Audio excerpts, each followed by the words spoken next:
सोने की कबूतर की कहानी।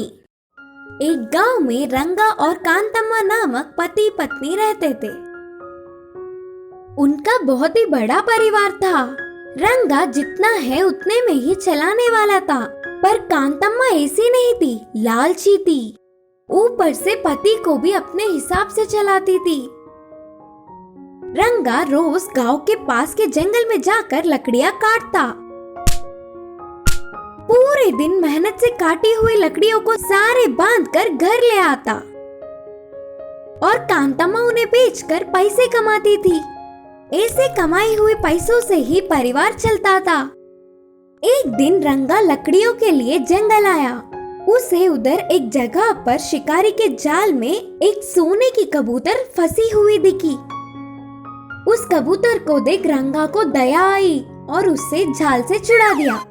तब वो कबूतर ने कहा, तुमने मेरी जान बचाई है, बोलो तुम्हारे किसी भी इच्छे को पूरी करूंगी। अच्छा, तो फिर मेरी पत्नी से पूछकर मांगूंगा। कबूतर से बोलकर तेजी से घर आया।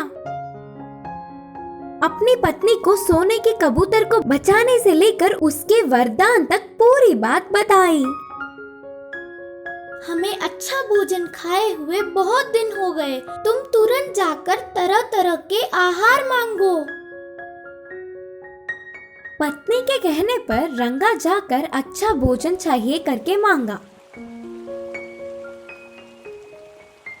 उसके इच्छा के अनुसार बहुत सारे तरह तरह के आहार कबूतर ने दिए। उस दिन दोनों पति पत्नी अच्छे से खाए। वह सोने की कबूतर कभी भी कुछ भी आकर मांग लो करके बोलने पर पत्नी के कहने पर रंगा एक बार जाकर अच्छे अच्छे कपड़े मांगा और फिर दूसरी बार जाकर एक बड़ी सी बंगला भी मांगा। ऐसे समय बीत गया। बंगले में रहने वाली कांतम्मा को पूरे घर को सोने और पैसों से भरने की इच्छा जागी। रंगा के पूछने पर सोना पैसे भी देखकर वह इच्छा भी पूर्ण किया। और थोड़े दिन बाद कांतम्मा को विचित्र इच्छा जागी। रंगा बिना कुछ सोचे समझे भागता हुआ आकर कहा, मेरी पत्नी ने चांद और सूरज को हमारे घर में ही रखने का इच्छा मांगा है। तब तक वह आशा से लालच में बदलने पर भी सारे इच्छाओं को पूर्ण करने वाली उस सोने के कबूतर को यह इच्छा सुनते ही बहुत गुस्सा आया। चांद सूरज को अपने घर में रखने की कितनी मूर्ख इच्छा है, सोचकर ठीक है, तुम्हारी पत्नी की इच्छा जल्द पूर्ण होगी, जाकर देख लो, बोलकर कबूतर गायब हो गई। रंगा के लौट के आने तक सोने की कबूतर की दी हुई सारी चीजें भी गायब हो गए और कांतम्मा पेड़ के नीचे बैठकर रोती हुई दिखी। इस कहानी की सीख है कि लालच बुरी बला है। कुएं में हीरे का कंगन। एक गांव में रामू नाम का एक लड़का रहा करता था। एक दिन जब उसकी माँ घर साफ कर रही थी, तब उसे एक पुराने जमाने का सोने का कड़ा मिला। वो उसे अपने हाथ में लेकर कहने लगा, माँ, मुझे ये कड़ा एक दिन के लिए पहनने को दो ना। बेटे की इस ख्वाहिश को देखकर माँ ने कहा, ठीक है बेटा, पहन लो, लेकिन याद रखना कोई साधारण कड़ा नहीं है। ये तो सोने का कड़ा है। आज इसे पहन लो और कल तुम्हारे पिता को बिना बताए हम इसे वापस अलमारी में रख देंगे। जैसे ही उसकी माँ ने कहा, वो तुरंत कड़े को पहन के सारा गांव घूमने लगा। रात में भी उसने उस कड़े को खुद से दूर नहीं किया और अपने पास ही रखकर सुकून से सो गया। उस रात उसके गांव में चोर घुस आए और जिसके घर से उन्हें जो कुछ मिलता था, जैसे पैसे, जेवर, सोना, सब उठाकर ले जाते थे। सुबह जब उसके गांव वालों को पता चला कि उनकी सभी मूल्य चीजें चोरी हो चुकी हैं, वो सब शोर मचाने लगे। कितना ढूंढने पर भी चोर का पता नहीं चला। रामू की वजह से उसके पुरखों का सोने का कड़ा चोरी हो चुका था। ये सुनकर उसके पिताजी को बहुत गुस्सा आया और वो डांटने और मारने लगे। कुछ देर बाद उसने कहा, वो कोई खिलौना नहीं था जो तुमने खो दिया, वो मेरे पुरखों की निशानी थी। अब दोबारा मुझे अपनी सूरत नहीं दिखाना, निकल जाओ यहाँ से। बेटे को कड़ा देने के लिए वो अब अपनी पत्नी को भी डांटने लगा। वहीं रामू अपने पिता से मार खाकर बहुत दुखी होकर घर से रोते रोते निकल गया। पास के बगीचे में जाकर एक बड़े पेड़ के नीचे रोता हुआ वो बैठ गया। वहीं पेड़ के नीचे जो चोर ने उसका कड़ा चुराया था, वो चोरी किया हुआ सामान वहां बंटवारा कर रहे थे। वो दोनों चोर जोर जोर से बात कर रहे थे। ये सुनकर रामू को पता चल गया कि वो वही चोर है। वो धीरे से वहां से उठा और कुएं के पास जाकर कुएं में देखकर रोने लगा और कहने लगा कि उसके हीरों का कड़ा कुएं में गिर गया है। उसके रोने की आवाज सुनकर चोर उसके पास आए और रामू से पूछने लगे कि वो क्यों रो रहा है। रामू ने जवाब दिया, मेरे दादा बहुत बड़े पंडित थे और उन्होंने एक जमींदार के पास पूजा की थी, तो उन्होंने उन्हें तोहफे में एक हीरो से भरा हुआ सोने का कड़ा दिया था। वो कड़ा मैं मेरे घर वालों को बिना बताए पहनकर आ गया था और यहाँ आकर खेल रहा था, और अचानक मेरे हाथ से वो कड़ा फिसल कर गिर गया था। जब मैं उस कड़े को हाथ लगाता था तब भी वो मुझे डांटते थे, और अगर मैं उन्हें बताऊंगा कि मेरे हाथ से वो कुएं में गिर गया तो वो मुझे मार देंगे।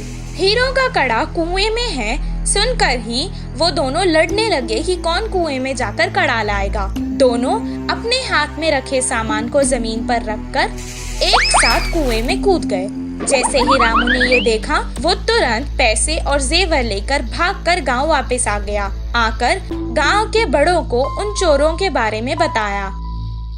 तब सब गांव वाले कुएं के पास आए और उन दोनों चोरों को पकड़कर मारा और उन्हें बहुत अच्छा सबक सिखाया। सबके जेवर और पैसे उन्हें वापस मिल गए। रामू और उसके परिवार को उनका पुश्तैनी कड़ा वापस भी मिल गया था और रामू की होशियारी की वजह से रामू को खूब शाबाशी भी मिली। इस कहानी से हमें ये शिक्षा मिलती है कि समय पर चतुराई दिखाने से मुश्किल समस्या भी टल सकती है। बेईमान कुत्ता। एक गांव में एक कपड़े का व्यापारी रहा करता था। उसके पास एक कुत्ता और एक घोड़ा था। जब भी वो शहर कपड़े खरीदने जाता, उस घोड़े पर ही रखकर कपड़े वापस लाता,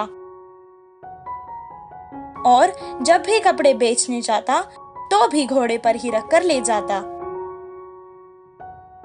और वो कुत्ते को अपने घर के रखवाली के लिए रखा था। घर के पास उस कुत्ते को वो छोड़ जाता था। घोड़ा बहुत ईमानदार था और बहुत मेहनत करता था, पर दोनों को ही वो एक समान देखता था। लेकिन वो कुत्ता बहुत बेईमान था। किसी भी तरह से उस घर से वो भाग जाना चाहता था और एक आजाद जिंदगी जीना चाहता था। घोड़ा हमेशा उसे समझाता था कि ये बात सही नहीं है, पर वो नहीं मानता था। एक दिन गांव में एक चोर आ गया था और वो उसके घर चोरी करने गया। जब वो व्यापारी गहरी नींद में सो रहा था, तब उसके घर में चोर छुपके से घुस आया। उसने अपनी गाड़ी उस घर के पीछे रखी थी। आंगन में कुत्ता बंधा हुआ था। वो एक एक करके व्यापारी के कपड़ों के गड्ढों को अपने गाड़ी में भर रहा था। कुत्ते के ध्यान में ये बात नहीं आई कि वो अपने मालिक को भौंक कर जगा दे। चुपचाप वो चोर को देखते रहा। जब वो आखिरी गड्ढा गाड़ी में रखने वाला था, तब उस कुत्ते ने उसे कहा, दोस्त, तुम्हारे इन्हीं हाथों से मुझे भी आजाद कर दो ना। क्यों? मुझे यहाँ रहना नहीं पसंद है। तुम्हें अब तक तो पता चल ही गया होगा। अगर तुम्हें चाहिए तो मैं भी तुम्हारे साथ चल सकता हूँ और जीवन भर तुम्हारी सेवा करता रहूँगा। कुत्ते की बातों को सुनकर चोर जोर जोर से हंसने लगा कि मैं चोर हूँ और तुम्हारे मालिक का सामान चुरा रहा हूँ, फिर भी तुमने अपने मालिक को क्यों नहीं जगाया? कुत्ते ने जवाब दिया, मैं अपने मालिक से नफरत करता हूँ। उसका नुकसान हो या फायदा, मुझे कुछ फर्क नहीं पड़ता। और इतनी देर में तुम्हें इस बात का पता चल जाना चाहिए था।